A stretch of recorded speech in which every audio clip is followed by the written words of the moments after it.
All right, it is Thursday, April the 23rd, NTI day 26. You all are solving word problems today, just like we did on Tuesday.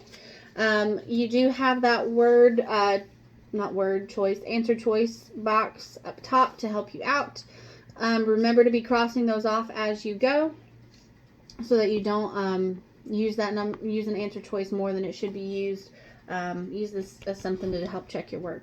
Also, please put your name on your papers, not just the front paper, because sometimes, guys, you all are turning these in and they're getting ripped apart. And so even though you wrote your name on the top paper, it's not on the rest of them, and then I don't know that it belongs to you. I don't know what grade to give. So every day, write your name at the top of your paper as you're going through and working on your work. All right, we're going to dive right in. So Tuesday, I shared the cube strategy, right? Cube, C stands for circle important numbers and values. Okay? U, underline your question. B, box important action words that let you know if you're adding, subtracting, multiplying, or dividing. And E is to evaluate or solve your problem. Okay, so as I go through and I'm answering these word problems, I'm following that cube method. Okay, keep that in mind. So number 1 says Nancy was buying different soups. She bought 6 cans of chicken soup and 7 cans of tomato soup. How many soups did she buy? So in the cube method, C stands for circling. So I'm circling that she bought 6 cans of chicken soup and 7 cans of tomato soup. U, the question I'm underlining is how many soups did she buy? All right, so I want to know how many soups did she buy. So again, think about going to the grocery store, okay? If you're walking down the soup aisle and you grab 6 cans of chicken soup and 7 cans of tomato soup, and then you look in your cart and see how many cans of soup you had, you're adding them together, right? So the action word that I'm looking at here, and, lets me know that I'm taking 2 groups and I'm mushing them together. And just common sense, I want to know how many cans of soup did she buy. So 6 plus 7 is the equation I'm solving here. All right, if I know that 6 plus 6 is 12, one more makes it 13. So she had 13 cans of soup, and that is one of my answer choices. So I crossed it off and am putting 13 in my answer column. Please remember, it's a great idea if you guys follow along and do this cube method, the circling and underlining. But even if you don't do that, please show your work. Show me the equation that you used to get your answer. Okay? If you draw a picture, great. You can use the back of the paper. You can staple in another piece of notebook paper. Just, show your work. Okay? Number 2, there are 36 students in the school band. If the band instructor put the students into rows with 9 students in each rows, how many rows would he make? So, circling, I'm going to circle that there are 36 students in the band, and that he's putting them into rows with 9 students in each row. The question here is how many rows could he make? Okay, the action word that I see is each. Okay, remember each is multiply or divide. And then you have to use your common sense from there, which one it should be. So if I did 36 times 9, all right, that's a big old number. Am I going to need that many rows for only 36 kids? Probably not. But if I take 36 kids and imagine walking into an auditorium, okay, for a band concert, and there's rows of chairs. So I put 9 students here, 9 students in the next row, 9 students in the next row, and I'm doing that until my 36 kids run out.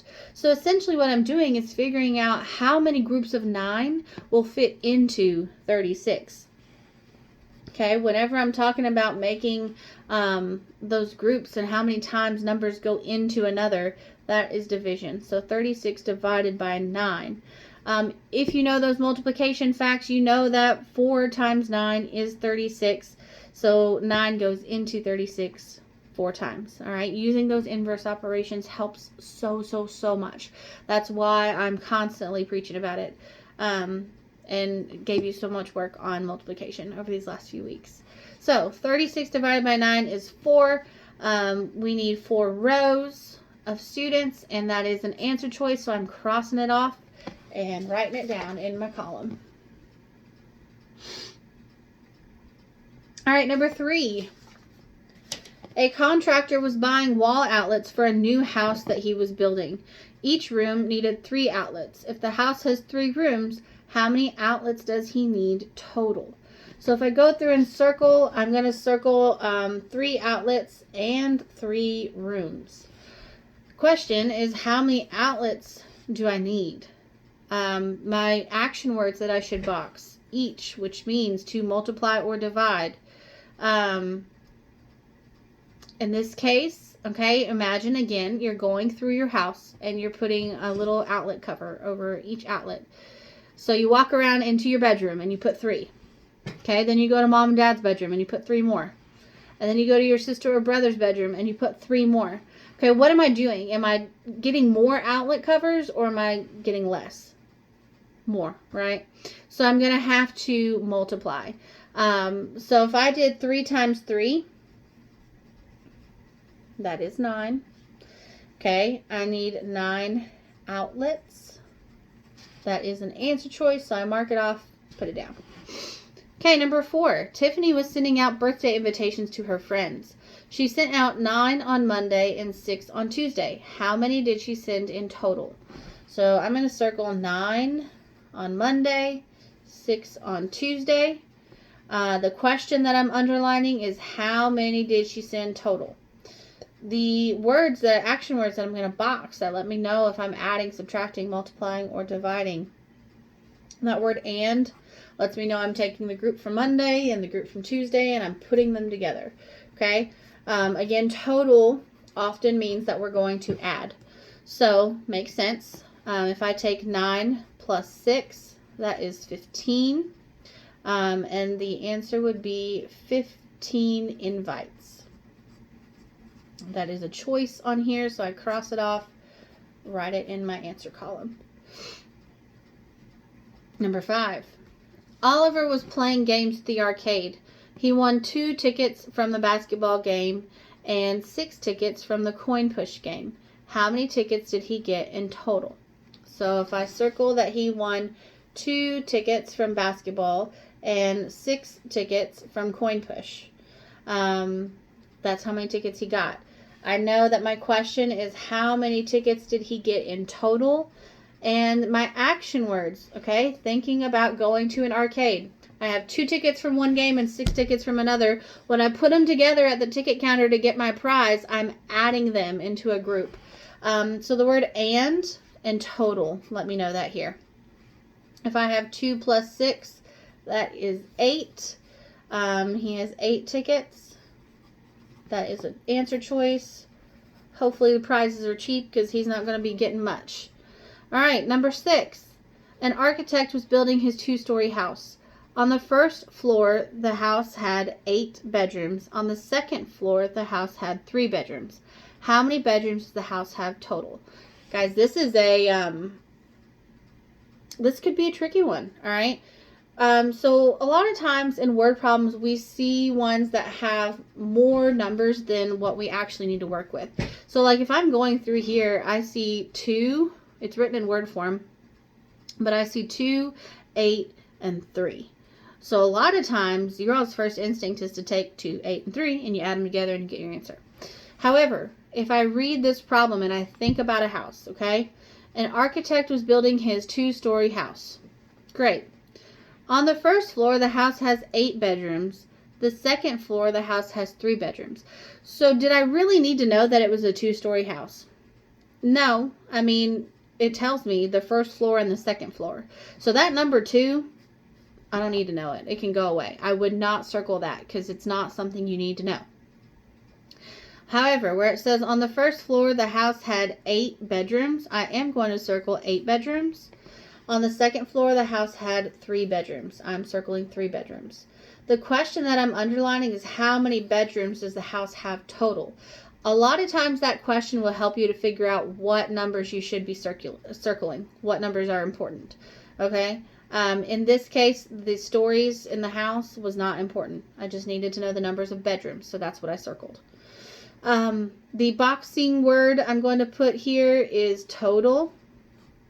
And that lets me know I'm taking the first story of the house and the second story of the house, and I want to put them together and figure out how many rooms that house has all together in total. So if I did that, I have 8 plus 3, which is 11. That's 11 bedrooms. 11 is an answer choice. Cross it off, write it down.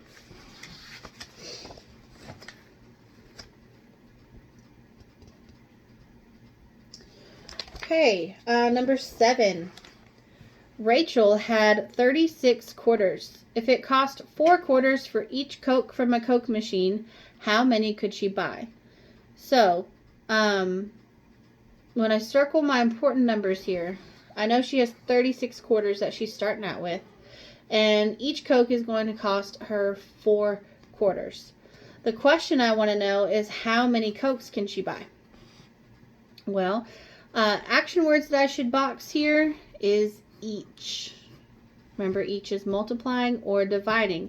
We have to use our common sense to figure out which one we should do. Okay, so if I have 36 quarters and it's going to take me 4 quarters per pop. Okay, if I multiply 36 times 4, that means I'm getting more money. After I buy the pop, I get more money. And that, we know, does not make sense. In real world, when you buy something, your money goes away. So you need a smaller number than what you began with. Okay? So if I had 36 quarters to start off with, and then I put in 4, and I buy me a Coke. Now I'm down to 32 quarters. Okay? I put in 4 more. Now I'm down to 28. 4 more. I'm down to 24. Okay, so I'm seeing how many times will 4 go into 36. And remember, when I say how many times does this number go into this number, we're talking about division. So my equation here is 36 divided by 4. Okay, I know a lot of us still really struggle with division, but if you know multiplication, you can solve division. Okay, that's, again, why I'm hammering these multiplication problems on you all so hard. Is if I know that 4 times 9 is 36, then I know that 36 divided by 4 equals 9. So in this case, she can buy 9 Cokes, and that is an answer choice, so I'm marking it off and writing it down.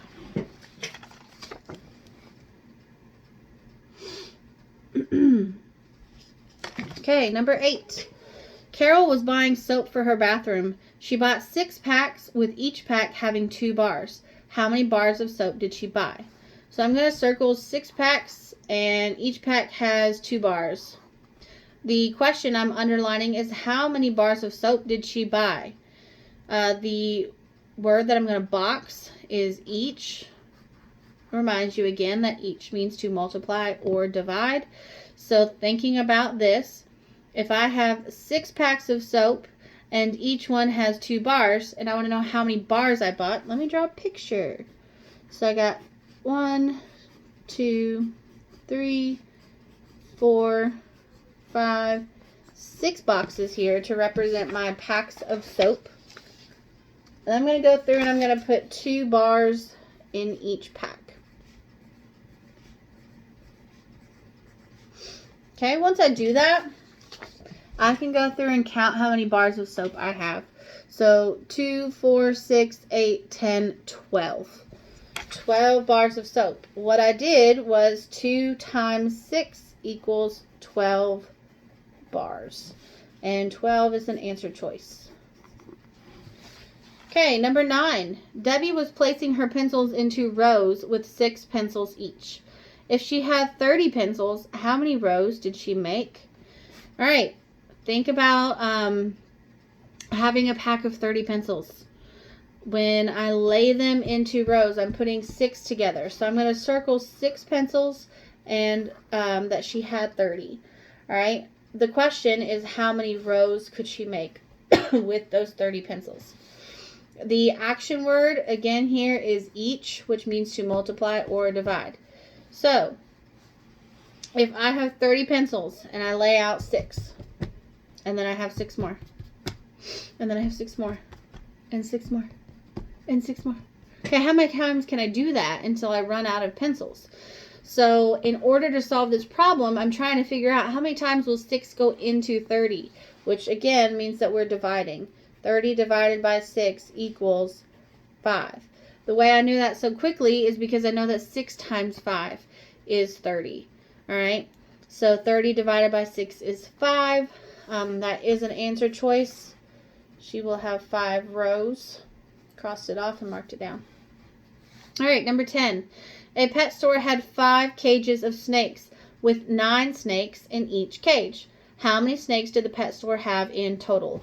So I circled 5 cages, 9 snakes. My question, I'm underlining how many snakes did the pet store have total? The word that I'm boxing is each. We've had that one a lot on here. Again, each means to multiply or divide. So if you think back, I did a similar problem like this on Tuesday. And I drew boxes to represent cages, and then I had my little squiggle snakes inside, and I counted up all my snakes inside the boxes. It only makes sense that I have boxes with multiple snakes in them that I'm going to get a bigger number. So in this case, we are multiplying. So I did 5 times 9 equals 45. There's 45 snakes. Remember, when I do that, all I'm doing is counting by 5s 9 times. 5, 10, 15, 20, 25, 30, 35, 40, 45. Okay? Crossed it off and wrote it down. Number 11, we only have 2 more problems, so stick with me. Number 11 says Paige was helping her mom pick apples from the tree in their front yard. Together, they picked 14 total. If 9 of the apples were not ripe yet, how many good apples did they pick? So I'm going to circle 14 total, 9 apples that were not ripe. The question I'm underlining is how many good apples did they pick? And I'm going to box where it says they weren't ripe yet. All right, again, there's not a word here that's going to jump out and be like, boom, you should add or multiply or whatever. So I'm thinking through the situation in my head. I go apple picking and I fill up my bucket and I have 14 apples. And then I realize that 9 of those were not ripe. They're not going to be good and sweet. So I throw them out, get rid of them. How many good ones are left? All right. So when I throw those bad apples out, I'm taking them away, which is subtraction. So 14 minus 9 equals 5. And that's a choice in my box, so I cross it out and mark it. All right, last problem. Victor had 2 action figures on a shelf in his room. Later, he added 4 more figures to his shelf. How many action figures were on the shelf in total? So I'm circling that he had 2 action figures and then 4 more. I'm underlining how many action figures were on his shelf in total. And the words that I'm boxing is more and total. Okay, when you put more, you add more, you're adding. And again, thinking about going in my room, I have 2 little action figures, and I'm going to set 4 more up there. How many do I have on my shelf? I'm adding 2 plus 4 equals 6 figures. And that is the last problem, or the last answer choice in my box. Okay, so I'm going to flip this around and show you guys what my work looked like. Hopefully this video helped you. Again, you can use it as step-by-step instruction, or you can do the problems on your own and use it to check your answers. Whatever fits your needs. Okay? Let me know if you guys need anything. Hopefully these videos are helping. Stay tuned for the last video of the week. Remember that Friday, tomorrow, is a catch-up day. So if you didn't get to something, math or language arts or whatever, use Friday to get all of that done. Stay on top of your work. And then I'll be sending out that last video about the rest of the multiplication strategies and rules so that you all have it for next week. All right, see you later.